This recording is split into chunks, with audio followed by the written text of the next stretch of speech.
Have you ever wondered how a soft drink became a global icon?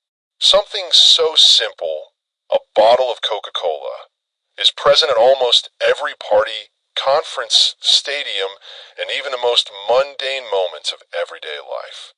But behind that sparkling water is more than just sweetness. There is an extraordinary story of people, mistakes, ambition, and remarkable recovery. This is not a commercial. This is not just an English lesson. This is a journey into a living heritage, not of a company's past, but of principles of sustainable living, lessons you can carry with you throughout your life. Today, I'm going to tell you a story unlike any you've ever heard.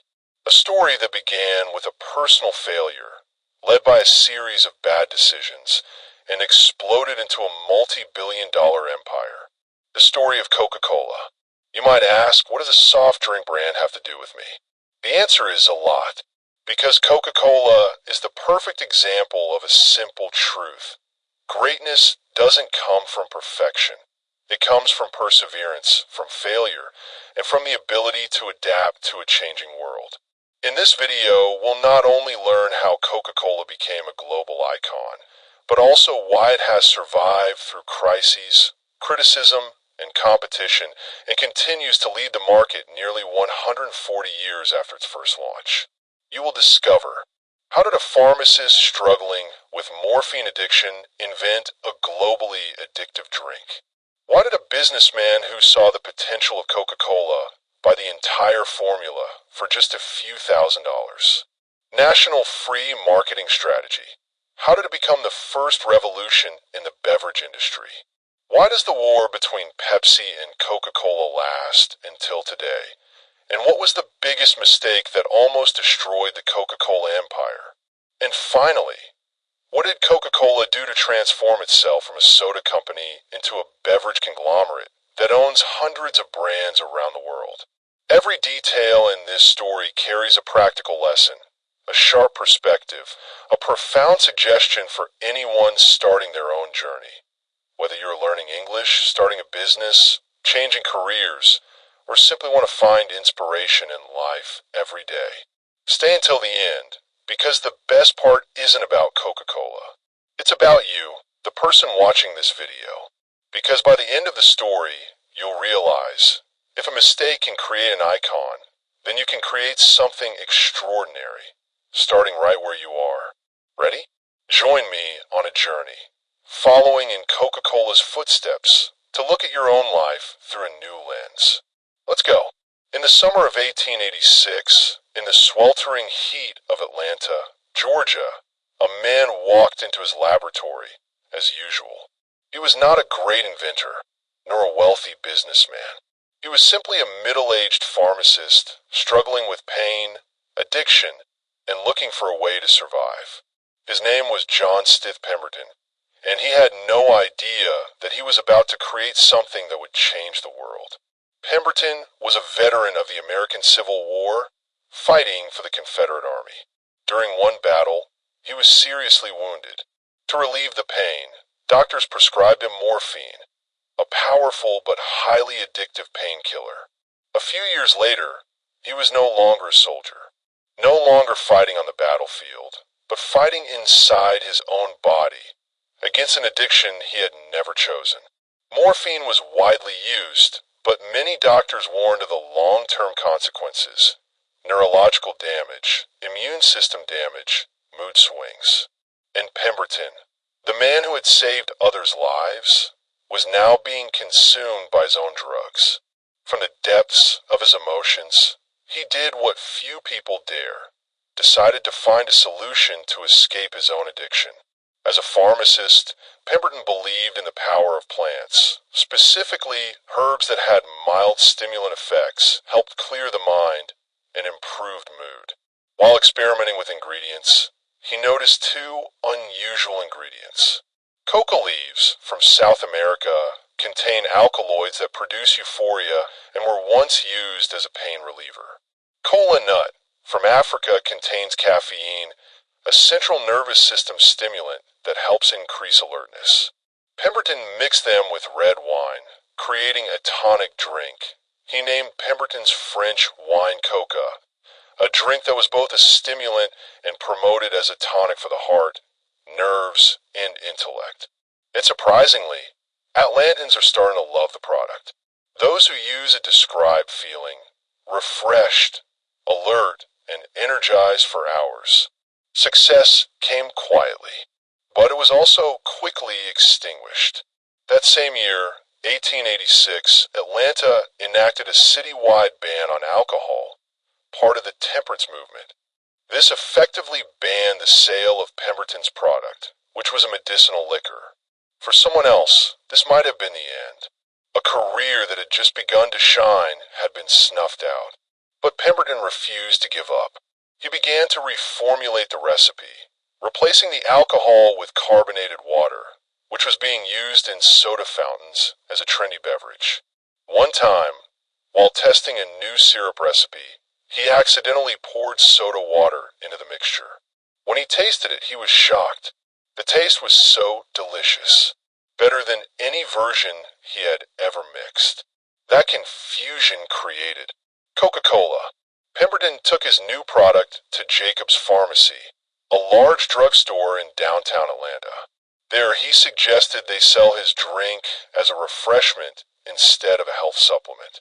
The price, 5 cents a cup, cheaper than coffee. And so people flocked, first out of curiosity, then out of interest, and finally out of addiction. Coca-Cola sold about 9 glasses a day, a small amount, but for a newly launched product, it was a remarkable success. Meanwhile, Pemberton was seriously ill and almost broke financially. He had no ambition to build an empire. Instead, he began selling his Coca-Cola rights to many others, piece by piece. He simply thought that this was a way to survive for a while. Among those who bought shares of Coca-Cola was a character named Asa Candler, a young businessman with a sharp business mind. In 1888, with only $2,300 US, equivalent to about $70,000 US today, Candler bought the entire copyright of Coca-Cola formula. Just a few months later, Pemberton died of stomach cancer. He died without knowing that his product would become an American cultural icon, sold in more than 200 countries, and become a brand worth more than $250 billion. This story is not about Coca-Cola.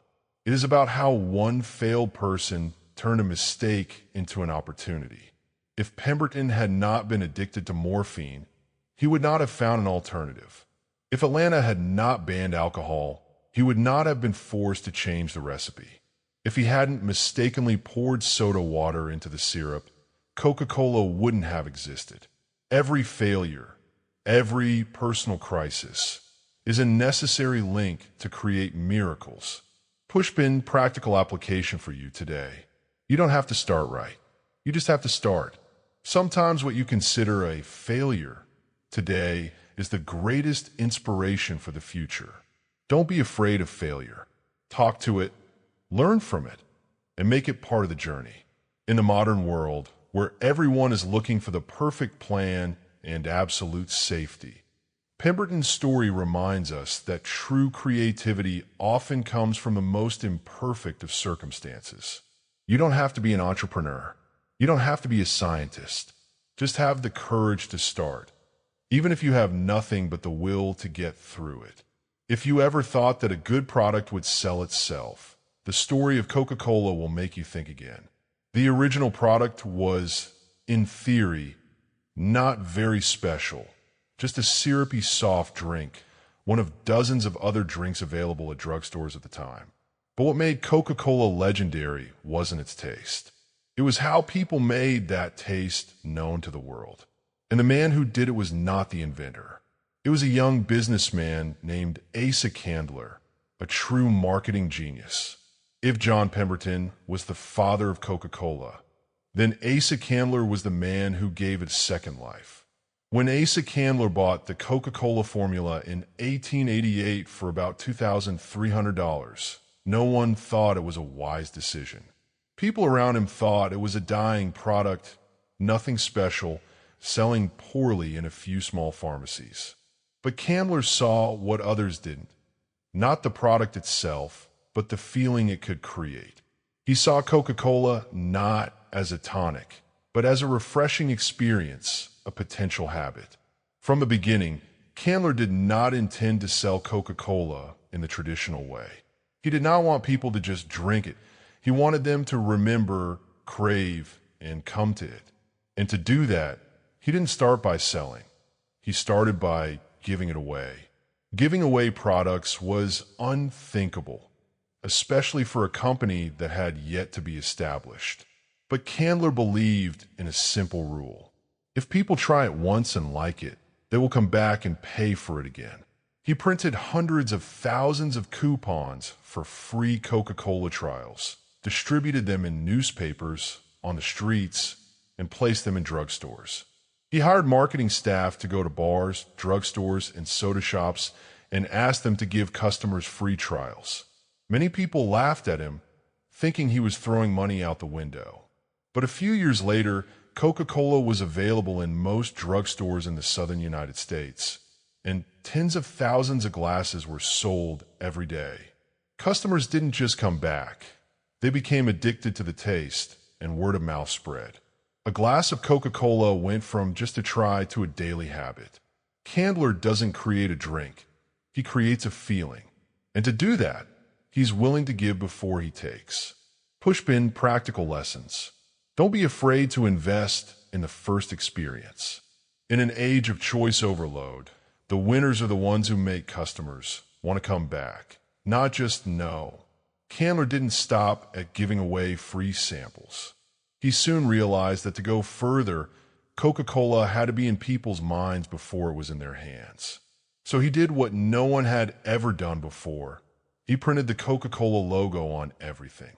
Wall clocks, desk calendars, notebooks, signs, store signs, pharmacy walls, park benches. Wherever he could write the words "Drink Coca-Cola," he did it. No phones, no social media, no digital advertising. But Coca-Cola still became a name that haunted the public subconscious just by repeating the image. That's the top-of-mind strategy, making consumers think of you first when they have a need. Candler understood something that many people only realized later. People don't buy the best product. They buy the first one they remember. Coca-Cola doesn't have to be the best tasting drink.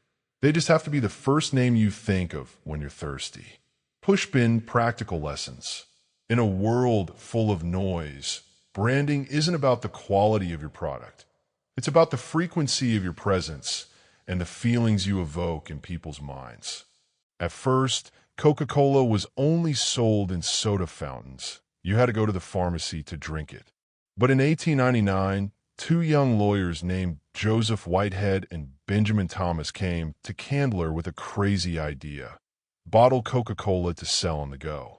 Candler didn't believe in the idea, but he sold the bottling rights across the United States for just $1. What he didn't expect was that consumers didn't want to go to stores anymore.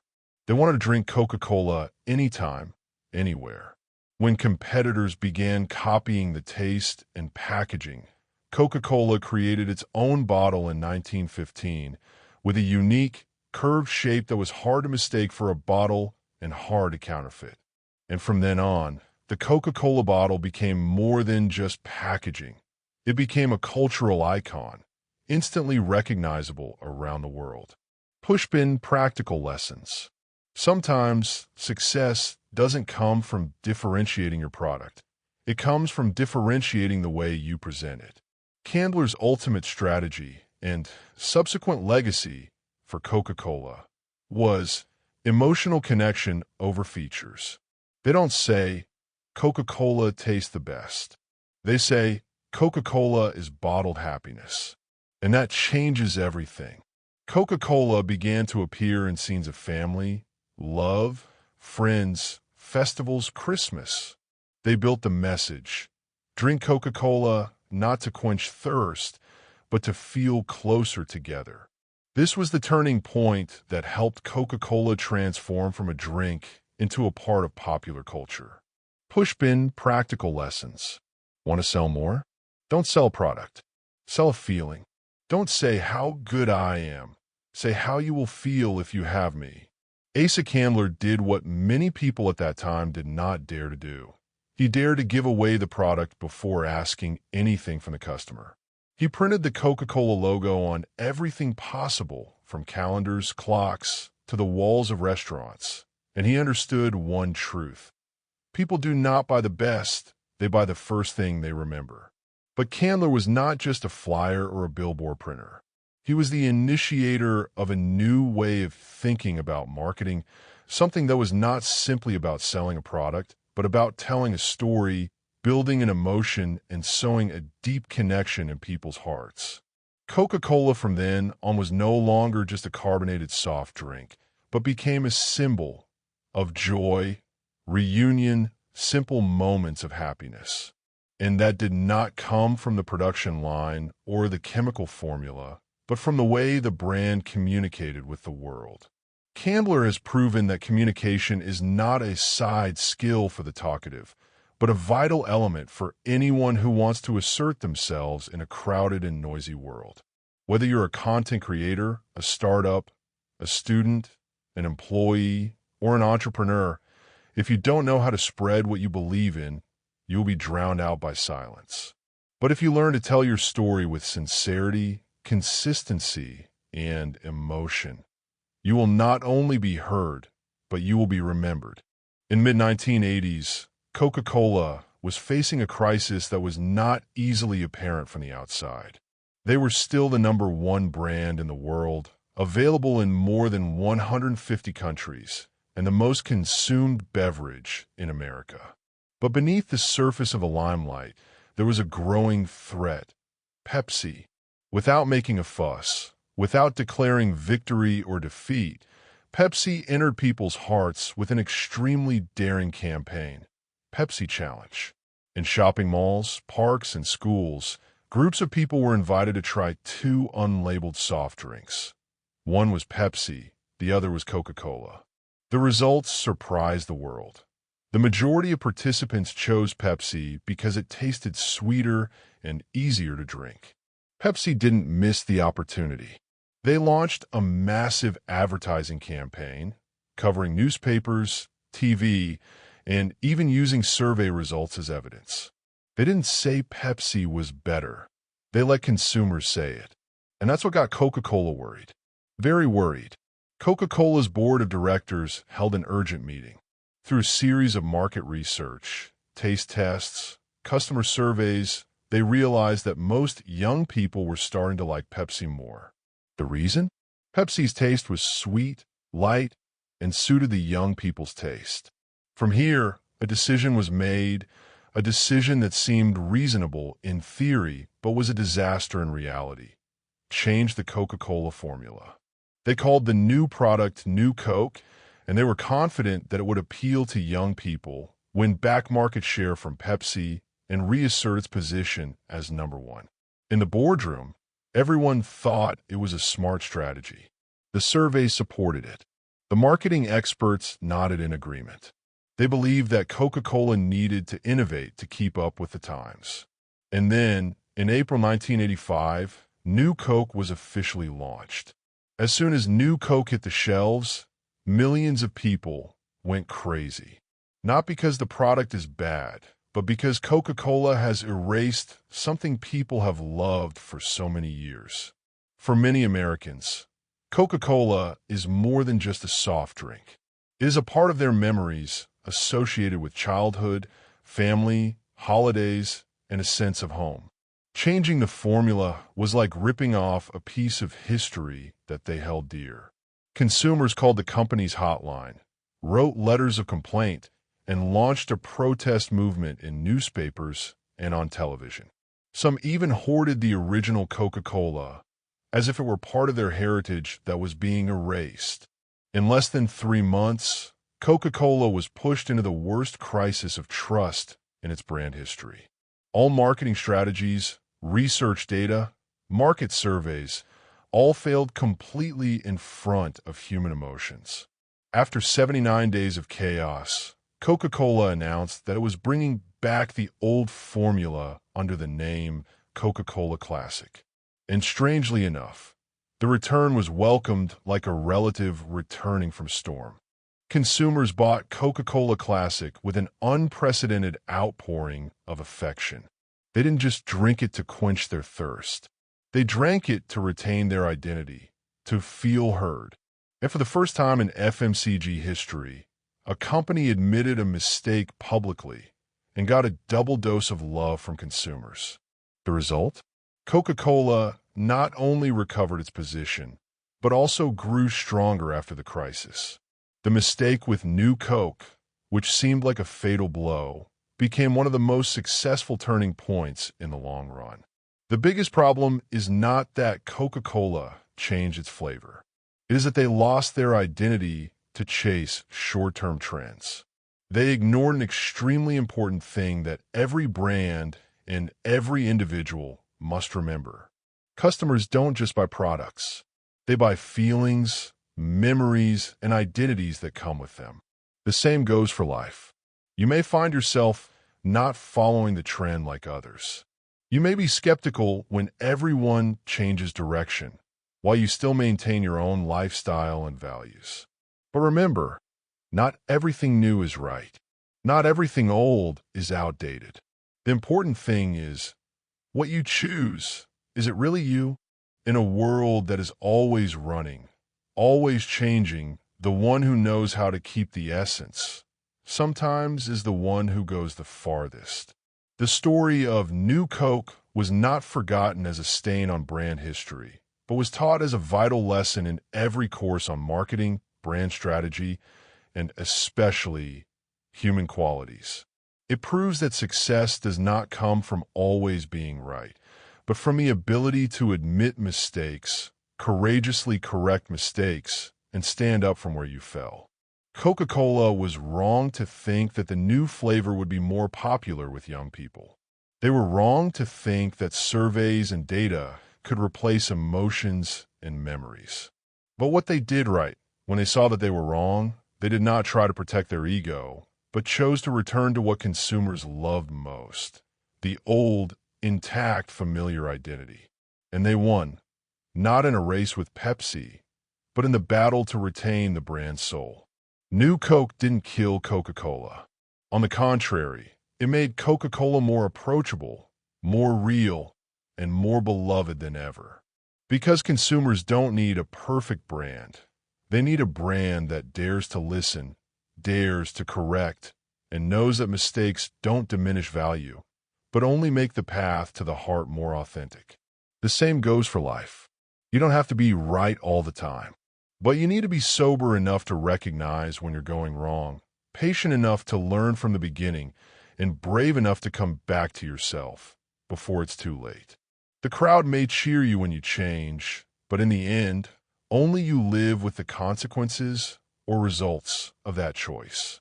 And sometimes, in a world full of voices calling you to be someone else, the greatest strength is to stand still and whisper to yourself, "Who am I?" And I choose to be me.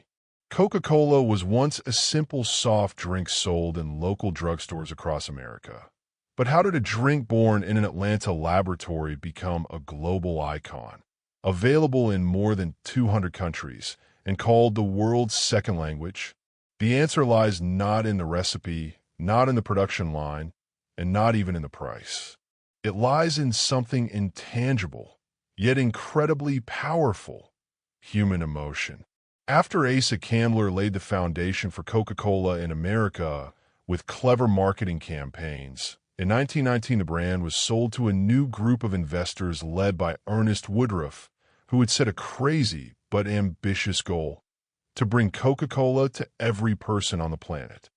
At that time, the world had not yet experienced the concept of globalization as it is today. There was no internet, no modern logistics, no intercontinental distribution chains.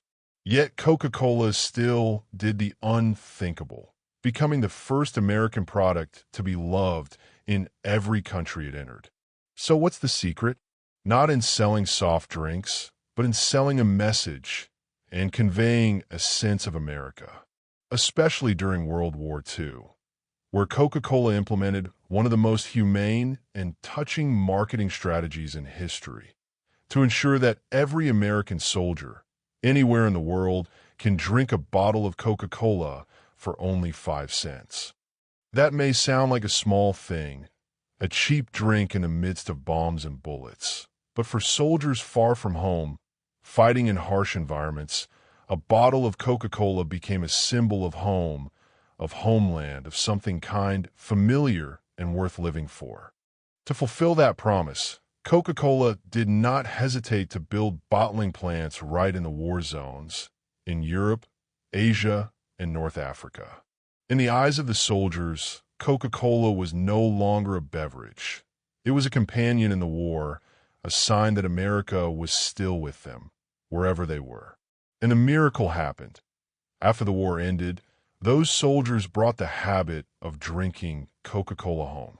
They continued to consume the product, introduced it to family and friends, and made Coca-Cola an indispensable part of post-war life. But deeper than that, this strategy did what no other campaign at the time could: turn a product into an emotion, and an emotion into a culture. In the eyes of people in war-torn countries, Coca-Cola was not just a drink for American soldiers, but a symbol of joy, of peace, of the peace to come. From trenches to pubs, from military clinics to small shops and villages, Coca-Cola appeared as a soft ambassador of America. No slogans, no pressure, just a taste associated with positive memories. As the world opened up after the war, Coca-Cola quietly built a global emotional network. No need to force it, no need for big promotional campaigns. Because they knew, if people had ever associated positive emotions with you, you had a place in their hearts, longer than any advertising could buy. Looking back, this was not just a business strategy.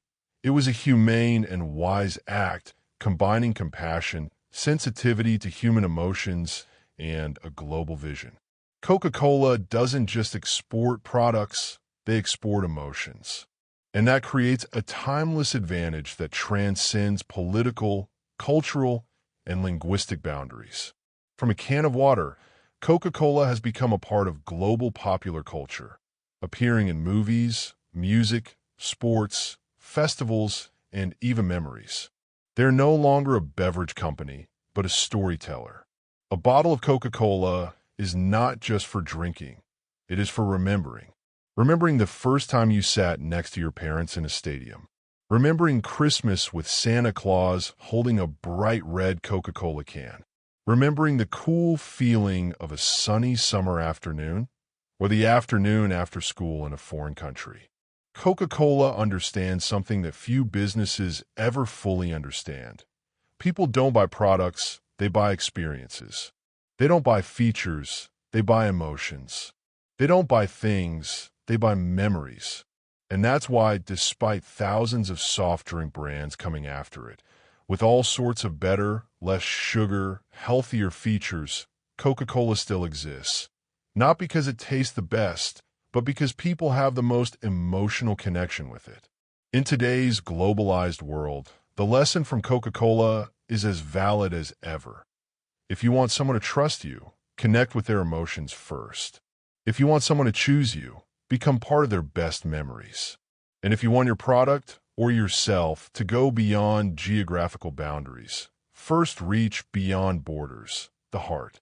Throughout its more than a century of existence and development, Coca-Cola has faced dozens of major and minor crises, from legal disputes, media disasters, world wars, to strategic mistakes like New Coke that almost brought the brand down.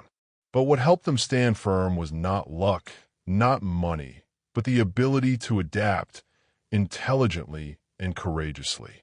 Entering the 21st century, Coca-Cola once again faced a new enemy, a change in consumer perception. As the trend for healthy living spread, people began to worry about the high sugar content, the risk of obesity, diabetes, and metabolic diseases, problems associated with the image of carbonated soft drinks. Soda sales plummeted in Western markets. Younger generations turn to mineral water, fruit juice, clean coffee, and even detox and dietary supplements. This is no longer a war with Pepsi. It is a war with its own shadow. Coca-Cola faces a painful truth. If they stick to soda, they will gradually disappear from mainstream consumer choice. The question is, how to change without losing themselves? How to adapt without losing the brand soul? And they chose a path that wasn't simply about improving their product. They were about redefining themselves. No longer a soft drink company, Coca-Cola has positioned itself as a full-fledged beverage company. It has ventured into mineral water, Dasani, Smart Water, juices, Minute Maid, Innocent, coffee, Costa Coffee, and even entered the energy drinks, Monster Energy, plant-based water, protein, nut milks, and more recently, soft drinks. It has expanded, acquired competitors, and invested in the future, all while maintaining its happiness, simplicity, connection, ethos in every product it sells. More importantly, Coca-Cola understands that adaptation is not about following trends, but about understanding the nature of those trends. They don't simply change their logo to green to pretend to be healthy. They build new distribution lines, design recycled packaging, reduce water and emissions, apply artificial intelligence to predict consumer trends, all for the purpose of real change, not just showing off. That is the Stoic spirit in action, not lamenting the changing world, but observing it, and then changing yourself to live more rightly, more firmly. In his meditations, Emperor Marcus Aurelius once wrote, "You have power over your mind, not outside events. Realize this, and you will find strength." Coca-Cola chose to control their strategic inner self, not panic, not resist, but move like water, not losing direction. Today, more than 50% of Coca-Cola's revenue does not come from classic Coke anymore. But the name Coca-Cola remains the same, because they did not change their name, did not erase their history, but added new layers of value to remain themselves in a different world. And here is the final lesson, and perhaps the most important, for anyone living in a time of change. Change is inevitable, but losing yourself in the process is optional. And if you're no longer yourself, you are dead, even if you're still alive. No one survives by clinging stubbornly to an old version of themselves. But no one truly succeeds by chasing every wave without knowing where their roots lie. Between the new and the old, between change and preservation, between the outside and the inside, the ultimate victory belongs to the one who knows how to choose what to keep and dares to let go of what no longer serves them. Coca-Cola is not a story about soft drinks. It is a story about a brand that knows how to grow up. Just like us, in this life, no one is forced to be the same as their past. But everyone needs to know who they are, what they want, and what values they cannot trade, no matter what changes come. When we look back at Coca-Cola's 130-year journey, from a personal experiment in a lab to a global icon, we see not just a brand, but a reflection of each of us living, struggling, changing, and sometimes losing our way. And if there's anything profound that this story leaves behind, it's not about how to do marketing, how to build a supply chain, or how to beat the competition. It's about 5 life lessons, practical, profound, and applicable to anyone, to live more fully and more steadfastly in a world that is constantly changing. Lesson 1. Build a brand. Not to be famous, but to be trusted. Coca-Cola doesn't just sell drinks. They sell happiness, memories, moments of intimacy, and even hope in war. They create a clear, consistent identity across generations. And in life, whoever you are, student, freelancer, employee, entrepreneur, you are carrying your own brand, the way you live, work, talk, treat others. That is how people remember you. A brand is not a logo. It is the feeling others have when they mention you. Build it with consistency, kindness, and sincerity. Lesson 2. Don't be afraid of competition. Just be afraid of having no reason to move forward. Pepsi came as a direct blow to Coca-Cola's heart. But instead of cowering, they learned to understand themselves better, listen to their customers better, and courageously correct their mistakes. In life, there will always be someone younger, better, and more outstanding. But you don't have to win them all. You just need to not stop, not fall asleep, and not be afraid to learn. Let external pressure become internal fuel.